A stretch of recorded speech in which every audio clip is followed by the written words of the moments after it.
Olá, senhoras, olá, senhores. A gente já se conhece faz tempo, né? Mas aquela história, sempre o pessoal da produção pede para eu me identificar.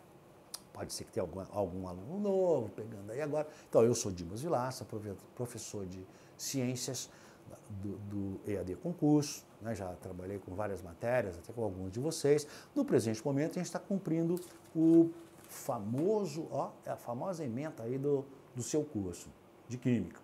Estou olhando aqui, olha que bonito. Já cumprimos um monte e tal, está faltando umas coisinhas. Fazer as aplicações em cima dos exercícios que a gente pesquisou e, fundamentalmente, rever aquilo que foi visto e, se ficou alguma coisa para trás, acertar. Bom, nessa parte a gente está falando de eletroquímica. Tu viu que tem dois fenômenos, a pilha e a eletrólise. Na pilha, você vai usar uma reação química para produzir uma corrente elétrica contínua. Na eletrólise é o contrário. Aliás, a eletrólise, como você viu lá atrás também, é um procedimento que industrialmente é muito importante, né? Porque na eletrólise é que você produz, por exemplo, alumínio. Aqui no Brasil até te mostrei uma questão baseada nisso, um grande consumo de energia. E você tem que pegar a energia de corrente alternada que vem da rua, convertê-la em corrente contínua, enfim. Nós já comentamos atrás. Então, aqui eu vou tentar juntar os assuntos agora.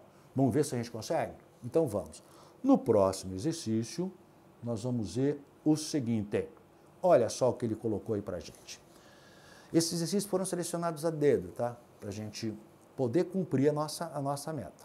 Os principais fenômenos estudados, aí eu acabei de dizer para ti, aparece muito.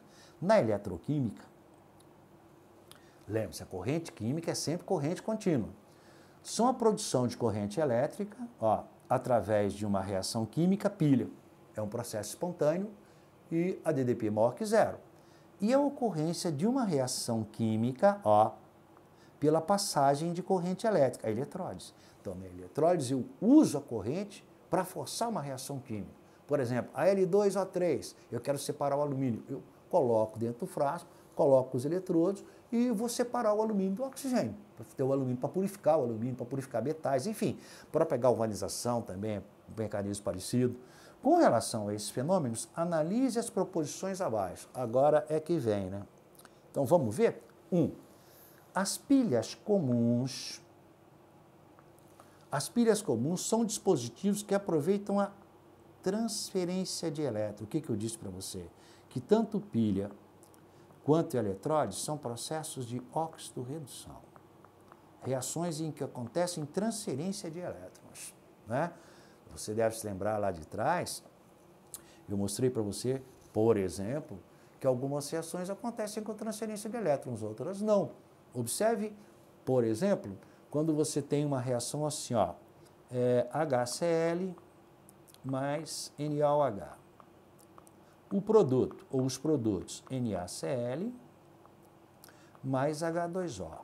Observe, o número de oxidação do hidrogênio aqui é mais 1, do cloro aqui é menos 1, o sódio é mais 1, o oxigênio é menos 2, o hidrogênio é mais 1.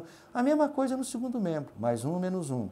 Olha aí, mais 1, menos 2. Não aconteceu mudança nos números de oxidação. O hidrogênio é mais 1, o hidrogênio é mais 1, o hidrogênio é mais 1, o cloro é menos 1, o cloro é menos 1, o sódio é mais 1, o sódio é mais 1. Isso não é redox.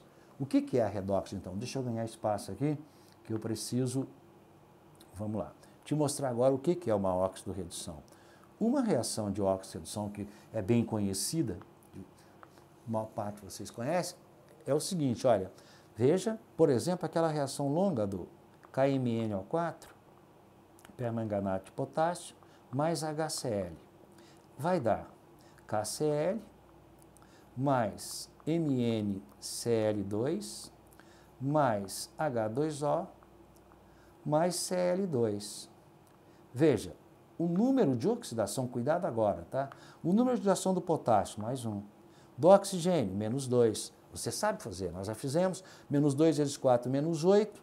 O Mn é mais 7, O hidrogênio é mais 1. O cloro é menos 1. Potássio é mais 1. O cloro é menos 1.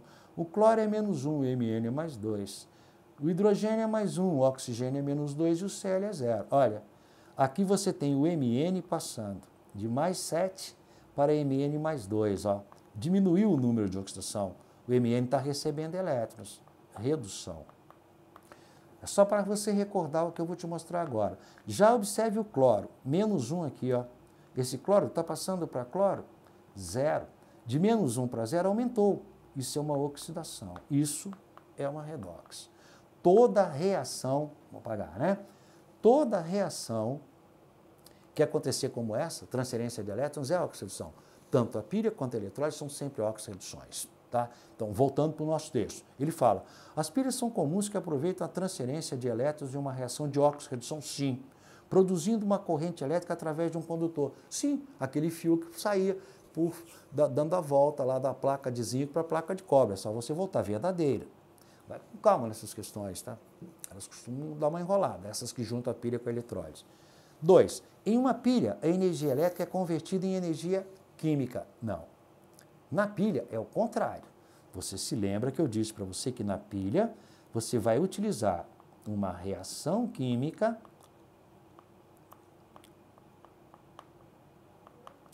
para produzir corrente contínua, corrente elétrica contínua. A reação é espontânea, DDP é maior que 0. Então, A2 é falsa. Muito cuidado com esse tipo de coisa. Muito cuidado. Tá. Vamos para o terceiro. O fenômeno da eletrólise. Ó, então, na eletrólise, o que nós temos na eletrólise? Isso aqui é a pilha. Tá? Vamos apagar tudo? Então, pilha. Reação química produz corrente. DDP maior que 0. Vamos lá. E na eletrólise? Na eletrólise, ó, era o contrário. Você usava a corrente contínua para produzir uma reação química. Ó. Se você não se lembra, eu vou te refrescar. Nós tínhamos, por exemplo, aquele caso lá que eu te mostrei, a eletrólise. Eu vou pegar um outro exemplo. A eletrólise do cloreto de sódio, por exemplo. Ó. NaCl, eu boto sal de cozinha aqui dentro. Meto um eletrodo aqui, outro eletrodo aqui, ó. Aqui eu coloco uma pilha, ó. Tá vendo? Eu estou usando a pilha, ó, corrente contínua, para realizar uma reação química. Aqui dentro, derreto isso, aumenta a temperatura, o cloreto de sódio vai fundir, porque no estado sólido ele não conduz corrente, aqueço, leva uns 700 graus. O que eu vou ter ali dentro agora? Eu não tenho mais NaCl, eu tenho Na mais Cl menos 1. O Na mais 1 vai ser atraído pelo polo negativo, que é esse aqui, ó, o polo negativo da pilha. Então o Na vem para cá, e o Cl vem para cá, e sai o gás cloro do outro lado. Isso é uma eletrólise, chamada eletrólise ígnea. Eu estou usando a corrente contínua de uma pilha para produzir reação elétrica. Perdão, vamos de novo? A corrente contínua de uma pilha para produzir uma reação química. Agora sim. Tá, então vamos lá para ver de novo? Ele fala, o fenômeno da eletrólise, ó, é basicamente o contrário da pilha. Basicamente o contrário da pilha. Pois enquanto na pilha o processo químico é espontâneo, sim, delta E, ou seja, DDP maior que 0, o da eletrólise é não espontâneo. Então marcamos como certa a primeira e a terceira. Será que nós temos respostas? 1 e 3 são verdadeiras, letra C. Aí, moçada. Excelente a questão. Nessa aula, a gente vai falar aí de algumas propriedades e importância da água, complementando assuntos aí do seu roteiro, né? Da ementa aí da sua programação. Bom, vamos então concluir lá o que nós começamos em outras aulas e vamos ver o seguinte. Olha aí. O primeiro exercício que nós temos a respeito do assunto água, propriedades, né, tal, pode-se dizer corretamente que o teor de água nos tecidos animais, nos tecidos de animais superiores. Ele está falando de animais, né, nos tecidos, ficaria mais legal para a gente ter assim, ó, nos tecidos de animais superiores. O que você acha? Essa é a questão básica. A água é o grande meio onde se dão todas as reações químicas dentro das células de todos os seres vivos. Então, é uma das grandes funções da água. Tecnicamente, todas as reações químicas do nosso corpo são em meio aquoso. Agora, imagine, por exemplo, que um tecido que realiza uma atividade muito grande, ele tem alta taxa metabólica. Então, o teor de água deve ser aumentado. Outro detalhe, já notou que quando você é mais jovem, a pele está mais macia, mais flexível, com o tempo tu vai perdendo água. Isso faz com que esses tecidos percam água, acabem tendo a sua função comprometida. Ele vai explorar esse aspecto daí. Então, primeiro, diz que o teor de água nos tecidos de animais superiores é maior quanto maior o seu metabolismo. Correto, ó, até aqui está correto. Ó, metabolismo, o que é metabolismo? O conjunto das reações químicas. Quanto maior a atividade da célula, mais água ela tem. E diminui com o aumento da idade. E diminui com o aumento da idade. Até aqui é a ideal. Vamos ver as outras? Então vamos lá. É maior quanto maior o metabolismo. E aumenta com o aumento da idade. Não, né? A quantidade de água diminui com o aumento da idade.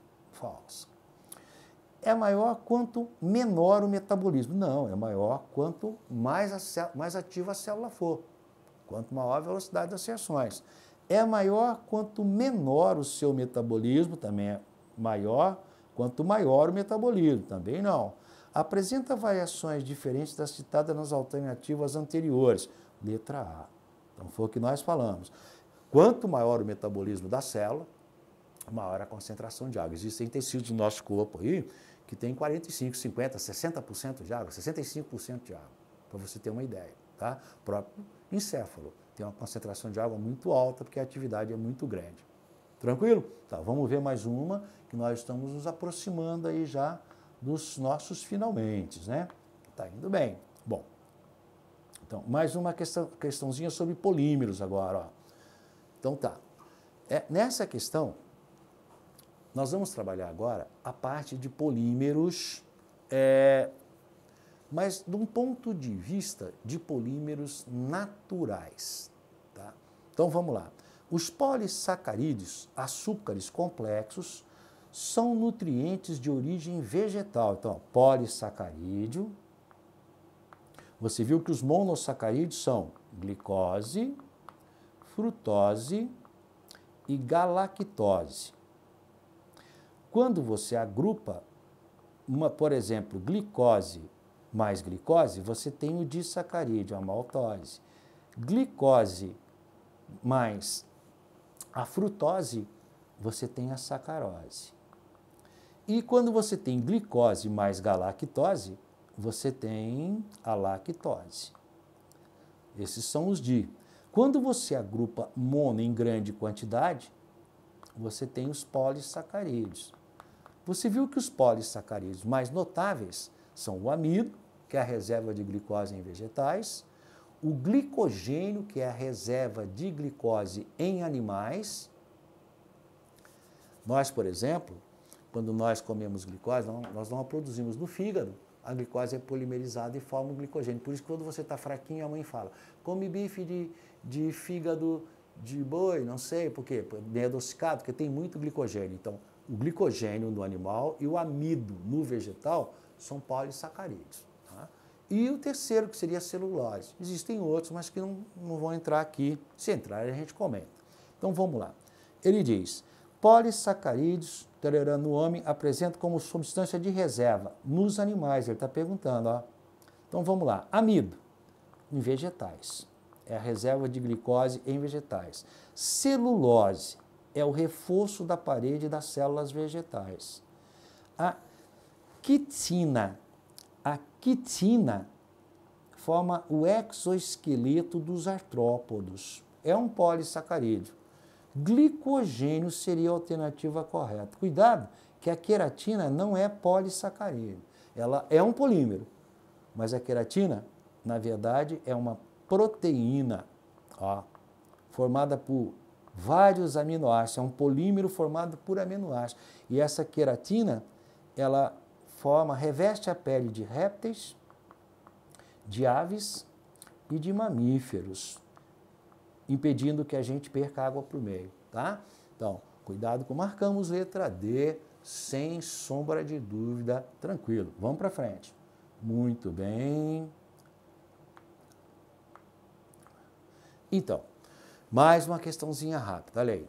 Durante muito tempo, acreditou-se que os carboidratos tinham funções apenas energéticas para os organismos.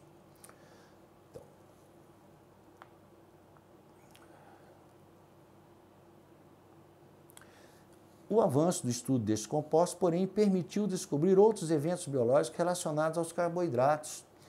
Baseado no texto e em seus conhecimentos, é incorreto afirmar-lhe que é incorreta.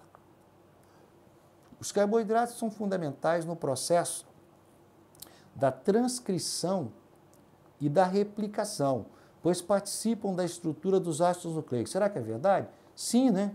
De quem que ele está falando? Quais são esses carboidratos? Ele está falando da ribose, que é um açúcar, ó, e da desoxirribose. Ribose e desoxirribose são açúcares de 5 carbonos, são pentose, que aparecem no DNA e no RNA. Até aqui verdadeira. B. Os carboidratos são importantes no reconhecimento celular, pois estão presentes externamente na membrana plasmática, onde formam o glicocálix. Sim, esse glicocálix é, na verdade, como se fosse a carteira de identidade da célula. O nome já diz, né? Glicose, glicocálix. Os triglicerídeos e triacilglicerídeos, carboidratos importantes como reserva energética, são formados por carbono, hidrogênio e oxigênio. Não, né? Olha só, triglicerídeos ou triglicérides, triacilglicerídeos, carboidratos importantes como reserva energética. Cuidado com isso, né? Na verdade, eles não são reserva energética. Bom, tanto quitina, que forma a carapaça dos artrópodes, sim, ó, quanto a celulose, que participa na formação da parede, nós tínhamos dito, são tipos de carboidratos, verdadeira. O amido encontrado nas plantas e o glicogênio encontrado em fungos e animais são exemplos de carboidratos e têm como função a reserva de energia verdadeira. Então, marcamos a letra C, né? Triglicerídeos, triglicérides. Observe que o que ele está tentando te enrolar aí, dizendo que são carboidratos. Na verdade, se você pensar bem, a função não é exatamente carboidrato aí, né? Triglicerídeos ou triacilglicerídeos, você teria aí 2 ou 3 funções misturadas. Então, por eliminação, marcamos a letra C. Muito bom, senhores, muito bom. Beijo grande, fiquem com Deus. Namastê.